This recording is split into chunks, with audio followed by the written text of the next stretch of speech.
Howdy, friend. Sam Houston here, hoping you're living in high cotton. And if you're lucky enough to be in Texas, I know you're most of the way there. Now enjoy your daily dose of Texas history and Texas pride. Howdy, friend. Welcome back to the Feed Bandit podcast and your Texas history roundup for June 1st. In 1836, General Antonio Lopez de Santa Anna and several of his officers were escorted aboard the vessel Invincible for passage to Veracruz, Mexico. This was consistent with the Treaty of Velasco, but winds kept the ship in port. A few days later, General Thomas J. Greene and several hundred volunteers arrived and demanded that Santa Anna be given to them.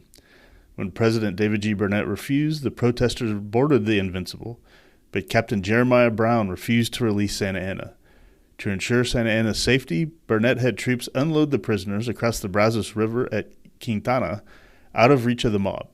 For further protection, Santa Anna and his officers were first taken to Colombia and then to the more secure Orozimbo plantation owned by James Phelps. In 1871, Elizabeth J. Williams registered her own cattle brand.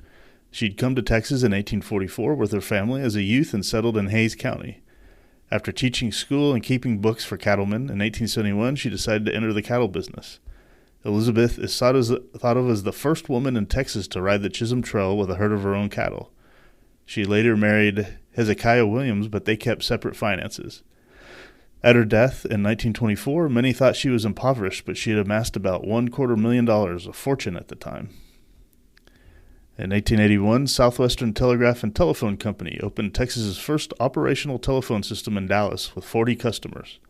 3 months later, a similar exchange opened in Fort Worth.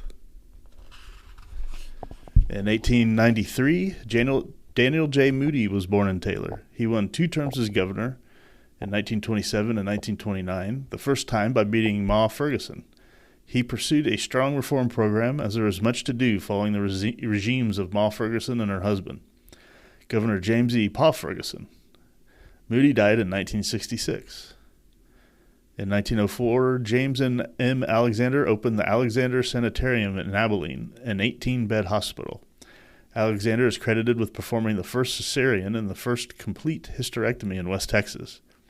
The hospital had Abilene's first X-ray equipment.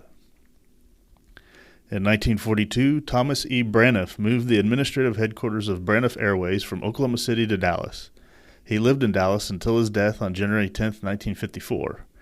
The airline, which had been incorporated in Oklahoma City in 1930, ceased operations in May 1982 due to financial insolvency.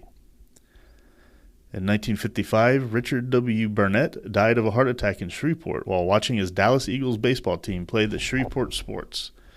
Burnett was born in McLennan County in 1898 and became rich in the oil industry.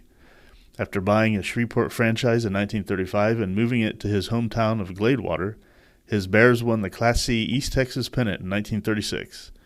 In 1948, he purchased the Texas Rebels and the Oak Cliff Ballpark in Dallas and named them the Eagles and Burnett Field, respectively. The Eagles won back-to-back Texas League pennants in 1952 and 1953, and in 1953 won the Dixie Series.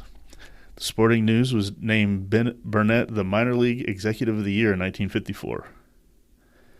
In 1966, the Starr County strike began when melon field workers demanded a minimum wage of $1.25 an hour and recognition as a bargaining force.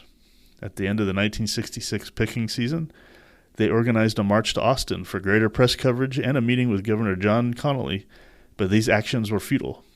The strike continued the following year but was unsuccessful. The real end of the strike occurred on September 20th, 1967, when Hurricane Beulah ruined much of the melon crop. No effective agreements were reached as a result of the strikes or the march. Got to be careful with these unions. They tend to end up destroying the industries that they are ostensibly created to help support the workers of. Unintended or perhaps intended consequence. But anyway, that, my friend, was your Texas History Roundup for June 1st. Thanks so much for listening, and we'll catch you back here tomorrow on the next one. You take care. Well, there you have it.